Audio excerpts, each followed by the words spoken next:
Njëri nga bashkëpunëtorët më të afërt të ish kryetarit të komunës së Gostivarit Rufi Osmani, që nga vitet e 90-ta, profesor Fadil Zendeli, për televizionin Art deklaroi se ngjarjet e 9 korrikut kishin kryesisht të bëjnë me mbrojtjen e flamurit shqiptar, ku një protestë e qetë e qytetarëve shqiptar të Gostivarit u shuaj me dhunë, me reprezalje nga aparati policor dhe nga struktura tjera të pushtetit, që për qëllim kishte burgosjen e udhëheqësve komunal të Gostivarit dhe Tetovës, të cilët në atë kohë ishin edhe bartës kryesor të këtyre proceseve. Nga burime të ndryshme, po edhe nga vetë kryetari atëshëm i komunës së Gostivarit, i cili gjende në paraburgim, i cili kërkonte me ngull që qytetarët të shpërndahen dhe mos mblidhen për shkak se gjitha ajo masë policore dhe ushtarake, e cila kishte erdhur ditë në Gostivar, kishte erdhur me qëllimin e më të keq që të shndronte qytetin e Gostivarit në një qytet të masakrës, në një qytet ku gjitha ai vullnet politik i cili u manifestu veçanërisht disa muaj para se të ndodhin këto ngjarje, të shuhet në mënyrë të përgjakshme.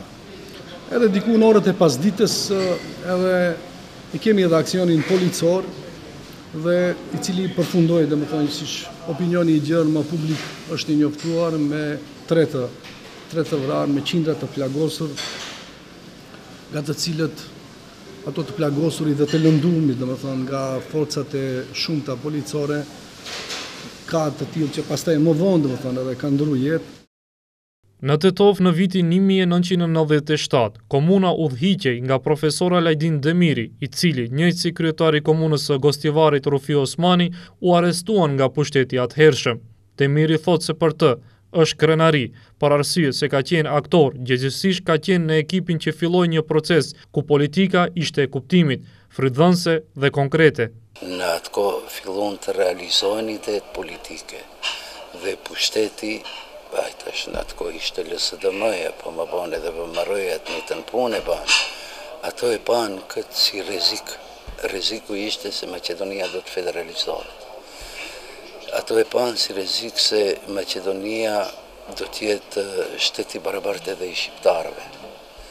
Edhe panika se këte nuk mund të pranojnë. I mobilizoi deri në një shkallë që ato të veprojnë ndryshe. Dhe çka ishte ndryshe? Të mundeshte kjo ide ishte vështirë, për arsye se ideja ishte në popull, ideja ishte në elektorat, ideja ishte në ne dhe kishim kapacitet. Ndërkaq një delegacion i komunës së Gostivarit i drejtuar nga kryetari Nevzat Bejta dhe kryetari i Këshillit Komunal Nasir Musliu në 19 vjetorin e ngjarjeve të përgjashme të 9 korrikut të vitit 1997 bën homazhe në vendprehjen e dëshmorëve të flamurit kombëtar. Të pranishëm në homazhe ishin edhe ministri Valdet Xhaferi, deputeti Amin Sinani, këshilltar komunal, si dhe drejtues institucionesh në nivel lokal dhe qendror.